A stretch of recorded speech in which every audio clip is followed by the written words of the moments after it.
Material longsor seperti tanah dan batu masuk ke dalam rumah warga sehingga perabotan rumah tangga milik warga ikut tertimbun tanah.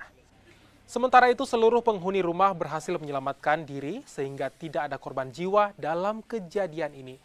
Selain menimpa rumah warga, material longsor juga menutup sejumlah ruas jalan.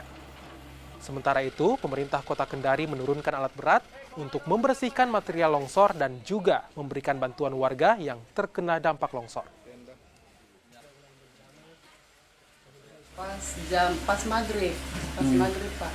Pas mulai maghrib turun hujan, jam 7 itu longsor di tanahnya. Oh gitu Bu ya. Iya. Terus datang lagi hujan keduanya, terus jatuh itu. Masuk di air semua dalam rumah, dompetnya semua. Gitu Bu.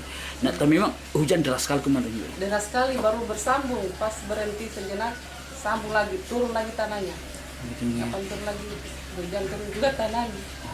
Pemerintah kota bersama stakeholder terkait, kita lihat ada unsur Forkopimda, kepolisian, Kodim 1417, kemudian dibantu oleh warga masyarakat, termasuk para relawan langsung melakukan langkah-langkah taktis yang sifatnya sementara darurat, kedaruratan, dan saat ini sedang kita mengangkut material. Oleh karenanya, pertama saya memohon kepada masyarakat yang lokasinya yang ada di Kota Kendari ini ada kemungkinan potensi untuk terjadinya bencana agar berhati-hati, waspada, siaga, mengantisipasi jangan sampai terjadi